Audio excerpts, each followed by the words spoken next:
এখন ভোর 4:30। অলরেডি হাতির ঝিল অ্যাম্পি থিয়েটারের সামনে রানার্সরা চলে এসছে। রেস শুরু হবে 5টায়। এই ফাঁকে একটু অ্যাম্পি থিয়েটারের ভেতরে যাই। ভেতরটাও ব্যানার ট্যানার দিয়ে সুন্দর করে সাজানো। সব রানার্সরা এখানে ওয়ার্ম আপ করছে।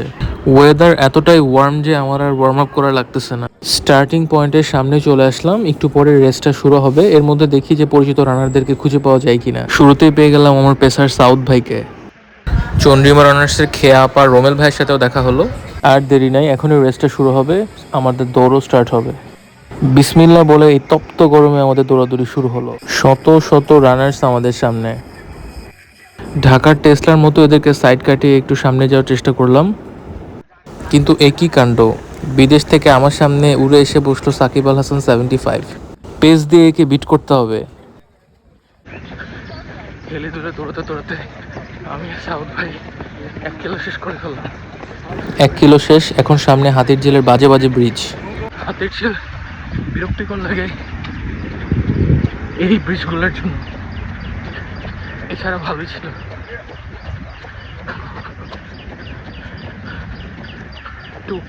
2K প্লাস দৌড়ে ফেললাম আর 5 কিলো। গরমে দৌড়াদৌড়ি করে সাউথ ভাই কেমন লাগতেছে? তারপর আমাকে 15 কিলোমিটারের কালা গেঞ্জি ধরাই দিচ্ছে। আরো শেষ। আচ্ছা যাই হোক, ইভেন্ট সুন্দর, গরমের মধ্যে ভালো লাগতেছে। হ্যাঁ, এটা শীতের হ্যাঁ শীতের মধ্যে হলে এটা আসলে বেস্ট হতো। বিওয়াইএলসি হাইড্রেশন পয়েন্টে কলার ব্যবস্থাও রেখেছে। এই ফাঁকে হালকা স্যালাইন খাওয়া যেতে পারে। আমরা আবার খেয়াপুকে পেয়ে গেলাম, আলট্রা রানার। কি অবস্থা, কেমন লাগছে দৌড়ে? দৌড়ান দৌড়ান।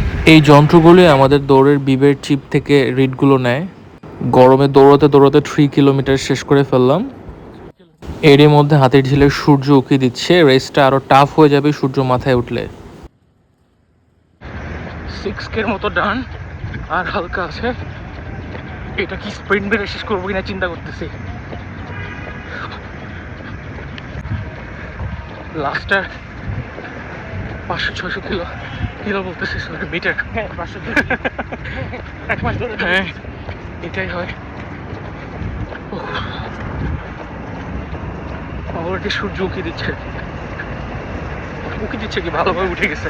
যাই হোক, এই এক্সট্রিম হিউমিড ওয়েদারে আমাদের দৌড় শেষ। ফিনিশ লাইনে চলে আসলাম। আমরা একসাথে স্টার্ট করেছিলাম, শেষও করলাম একসাথে। এই একটা সিলভার মেডেলের জন্য গরমে হাজার হাজার মানুষ পাগলামি করলো আজকে।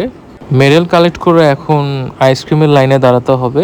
বিভিন্ন বুথের সামনে রানার্সদের ভিড়। আমিও দাঁড়িয়ে পড়লাম আইসক্রিমের লাইনে। এই গরমে আইসক্রিম খুব দরকার। অবশেষে পেলাম স্বপ্নের কর্নেলি আইসক্রিম। যে দেখতে এত সুন্দর হয় এই প্রথম জানলাম। এদিকে আইসক্রিমের লাইন আরো বড় হচ্ছে। দৌড়ানোর পর এখন মনে হচ্ছে কর্নেলি একটা অমৃত খাবার, অলমোস্ট বেহেস্টি খাবার মনে হচ্ছে। রেসের 2 ঘন্টা পার হয়ে গেছে। এখনো অনেক রানার তাদের দৌড় শেষ করছে। I wish good luck to them. এরপর আমি পাঠায় চড়ে উড়ে উড়ে বাসায় চলে আসলাম। ইনশাল্লাহ নেক্সট কোনো রেসে দেখা হবে।